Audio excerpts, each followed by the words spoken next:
Северна Македонија официјално стана 30-та членка на Северноатлантскиот договор на 27 март 2020 година. Оваа историска пресвртница ја означи кулминацијата на едно долго, сложено и честопати патување исполнето со предизвици, од регионални спорови до барање за ригорозни реформи, патување кое ја преобликуваше не само надворешната и безбедносната политика на земјата, туку и внатрешното функционирање на нејзините одбрамбени, разузнавачки и безбедносни институции.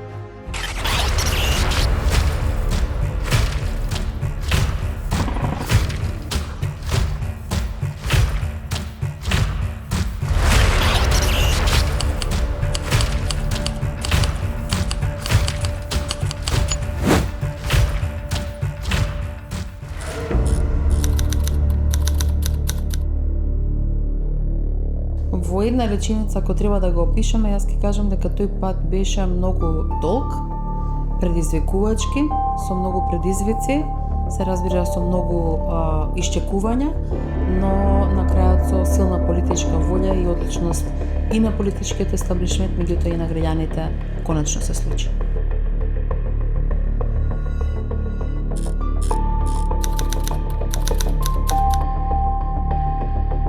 Значи тоа беа долги 28 години, но одевме по утврден коридор кој е поставен 1992 година и тој, да речам, Евроатлантски коридор не доведе до тој процес кој што мислам дека за Македонија представува една од главната ослонка за нашата подолгорочна стабилност.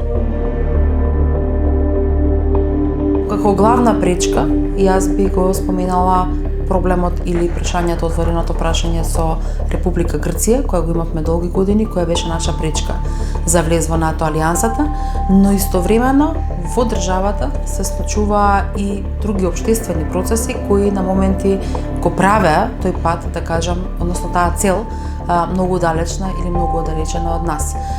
Се сеќаваме сите на конфликтот во 2001 година, која што представуваше еден сериозен потрес внатре во самата држава, но набрзо после тоа политичките партии, но и граѓанството, општеството покажа дека можеме да продолжиме заедно сите напред да одиме и со потпишувањето на Охридскиот договор, меѓутоа и со годините кои потоа следеа со неговата имплементација.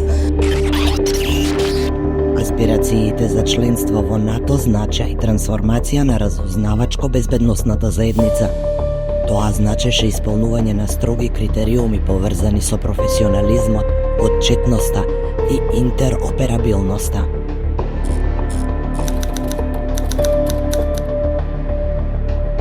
Влезот во НАТО се подготвуваше со години пред самиот датум на реализација, што значи дека сите инстанции во државата, вклучително и службите, па и Агенцијата за разузнавање, се подготвуваа за самиот влез, бидејќи со станување на член на Алијансата, Агенцијата за разузнавање нормално припаѓа во една од сегментите на НАТО. Агенцијата припадна во Комитетот за цивилно разузнавање и пред да може да почне да работи, да делува заеднички со другите членки, со другите служби за разузнавање, кои што се од цивилен карактер, требаше да исполни повеќе барања на НАТО, што значи усогласување на стандардите, критериумите и процедурите на НАТО во однос на физичката и информатичката безбедност пред се на самиот објект каде што е сместена агенцијата.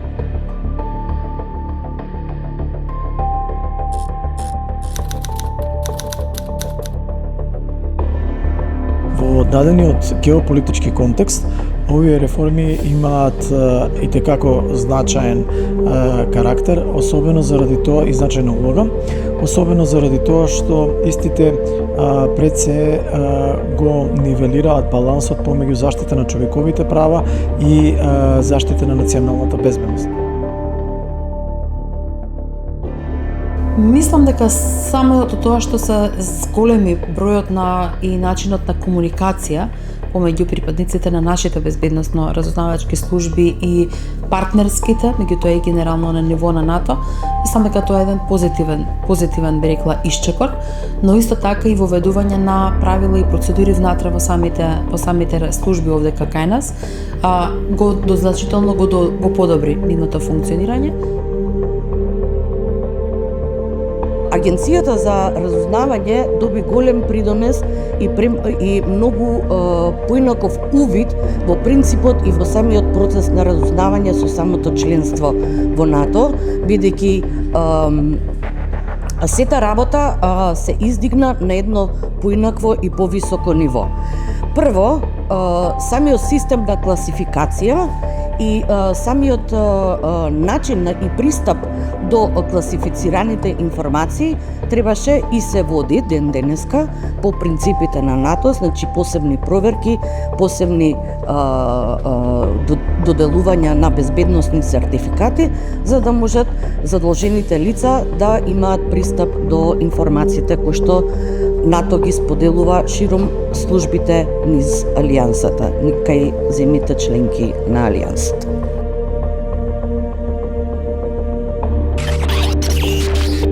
Процесот на реформи не заврши со пристапувањето во НАТО.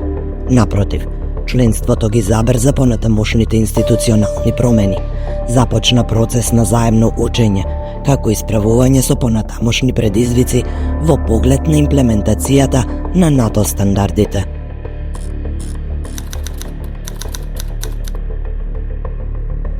Например, од она кое што го знам и можам да го споделам, е тоа дека за разлика од порано, сега секоја една индивидуа која што аплицира за добивање на безбедносен сертификат има дополнителни и НАТО проверки, тука се повеќе земји членки, секој систем кој што ние го имаме, тој мора да биде интегриран согласно НАТО стандардите. Едноставно сега безбедносната култура и во рамки на службите и во рамки на вработените во службите е на многу повисоко ниво.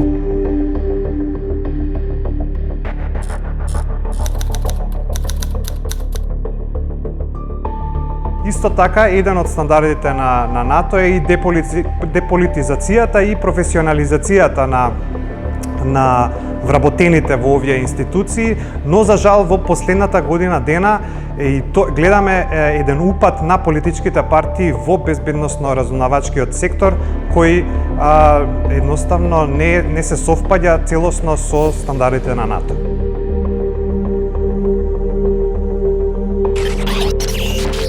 Членството во НАТО значеше и усогласување на стандардите поврзани со транспарентноста, родовата интеграција и заштитата на човековите права во рамките на безбедносниот и одбранбениот сектор.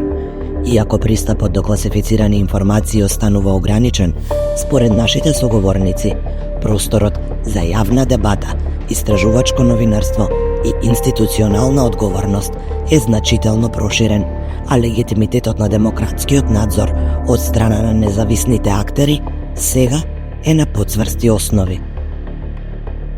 Членството во НАТО всушност ги подигна стандардите за тоа што би значило транспарентност и доверба во разузнавачкиот безбедносен сектор.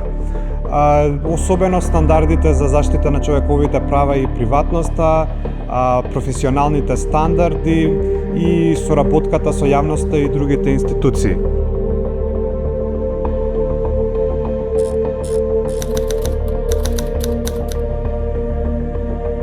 Но членството во НАТО за нашата република влијаеше позитивно, може да се каже, за овие процеси, односно овие карактеристики на наблюдувањето на безбедносните институции, безбедносните реформи, односно довербата во безбедносните институции и во надзорот врз безбедносните институции. Зошто? Затоа што определени практики кои беа бенчмаркови, односно карактеристични за процесите во Алијансата во овој сегмент во НАТО се преслика и кај нас. Факт е дека не сме на ниво на земјите членки, особено во делот за надзорот, меѓутоа факт е и дека има придвижување позитивно во тој процес, пред се во надзорот и во зголемувањето на довербата.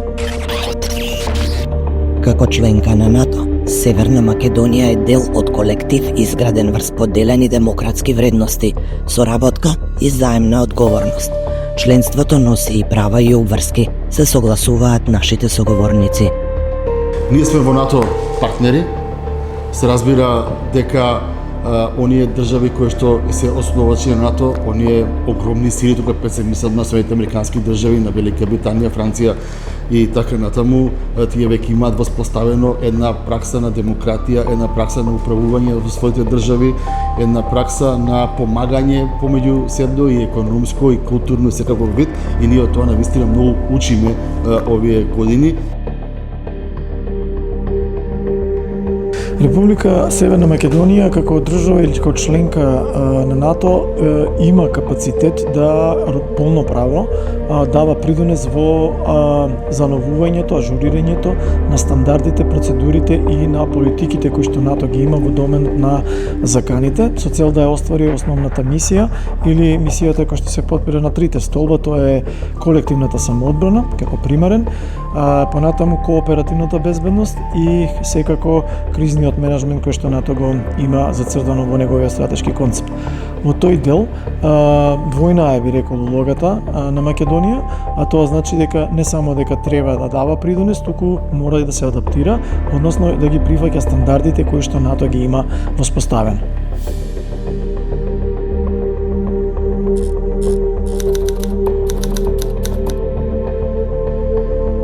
Është e vërtet se duhet të dyfishohet, trefishohet pjesa e investime në mbrojtje. Ne për momenti jemi rreth 2% të produktit brutot brendshëm. Duhet të shkojmë një herë në 3% dhe kjo është goxha shumë. Kur flasim për 1%, flasim për 120 deri 130 milion euro në vit të buxhetit rritë. Se nëse shkojmë në 5%, kjo nuk kupton që sot duhet ta kemi trefishin e kostos që për ne na afat të shkurt. Dhe ata që llogaritin mekanikisht të, vetëm një anshëm, sigurisht që paraqet një risk fiskal, do kisha thonë, mirë po përfitimet i mbikalojnë rrisqet në këtë rast.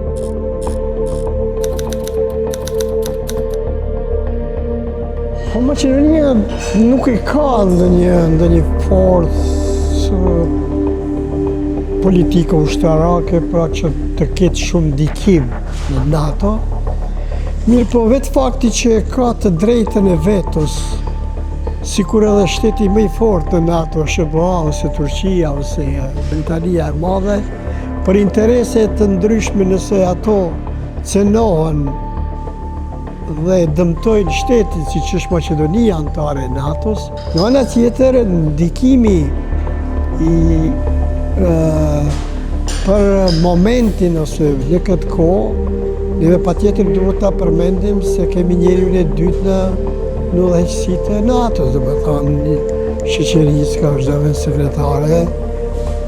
sekretari general të NATO-s dhe faktori njeri çdo herë ndonjëherë edhe pa akte juridike ka ndikim vetë fakti se bashkëqeverisë ose bashkëudhëheq me sekretari general të NATO-s. Членството во НАТО означи ново поглавје за Северна Македонија, влијаејќи не само на безбедноста и одбраната, туку и на поширокиот национален развој и стабилност. Patjetër, mendoj se përfitimi bile më i madh është stabiliteti, të them, i sigurisë, politik dhe makroekonomik, që është parakusht condito sine qua non, pa cilin nuk bëhet. Pra, në këtë aspekt, mendoj se Maqedonia ka përfituar një stabilitet të qëndrueshëm me të qenit antare NATO-s në këtë aspekt, në të gjitha parametrat e saj. Benefitet tjera që I kemi prej NATO-s është se NATO-ja në një mënyrë pra I jep siguri Maqedonisë, me të cilën Maqedonia thirret ke investitorët se është vend I sigurt për të investuar, se është vend pra ku investitorët dhe kompanitë e mëdha mund të investoj pa kurfar problemi për të garantu kapitalin e tyre. Në këto janë, po edhe në zhvillim të demokracisë. Shikoni, edhe NATO-ja merret me liri, me siguri, me liri të mediave, me liria individuale, etnike, kështu, të drejtat. Të gjitha këto gërshetohen me Bashkimin Evropian edhe në NATO, sepse tek e fundit pothuajse 24 tash 25 shtete të Bashkimit Evropian janë edhe anëtare të NATO-s. Përfitimet janë këto. Përfitimet po ashtu janë edhe në posedimin dhe në shërbimet që na ofrohen nëpërmjet teknologjisë moderne. 10 buxhete vjetore nuk mund të blejmë një aeroplan me këtë kapacitet që kemi. Dhe çfarë mbrojtje do kishim ne? Mos lasim tu mburoja e qiellit të vendit e kështu me radhë, pra janë përfitime të cilat janë të pamатчни. Членството во НАТО влијаеше и врз економските трендови и економската стабилност, што се одразува во повеќе параметри.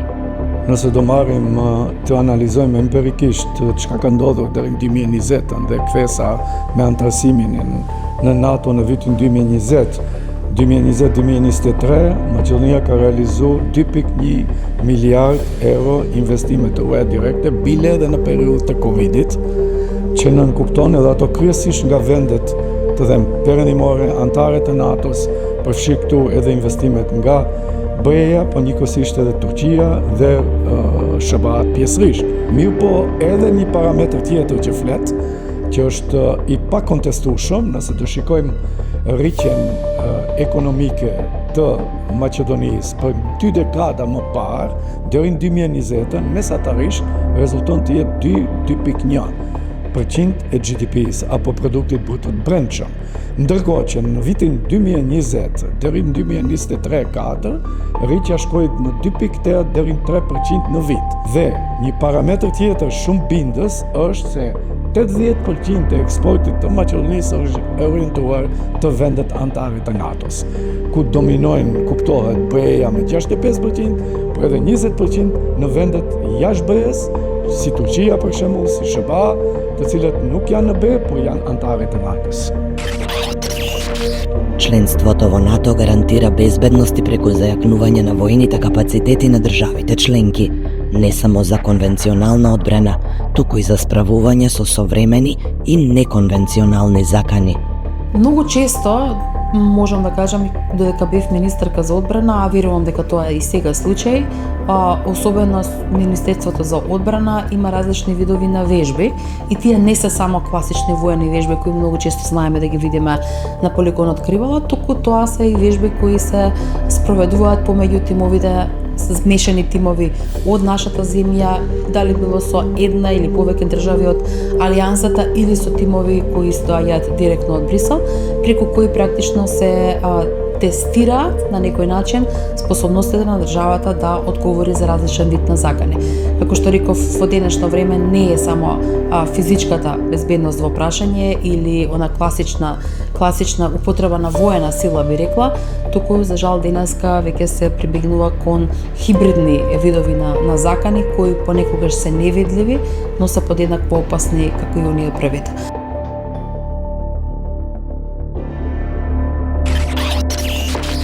Во се понеизвестна безбедносна средина, во услови на конфликти од глобални размери, припадноста кон силни сојузи и тоа како кредибилен и доверлив партнер се покажува од суштинско значење за безбедноста и отпорноста на земјата. За нас НАТО представува стратешка определба, за нас НАТО представува нешто во кое што сме верувале многу години наназад, затоа што како мал народ ни е важно да ги споделуваме демократските вредности, мирот и безбедноста и меѓусебното почитување помеѓу народите. Значи се покажува колку е стабилизирачки фактор членството и затоа јас имам една девиза која ја повтарам дека во иднина Стабилноста на нашата држава по сите основи ќе зависи од тоа во колку сојузи сме, како ги одржуваме односите со нив и колку сме доверлив партнер на сојузите. Самостојно, на долга патека, тешко можеме да издржиме.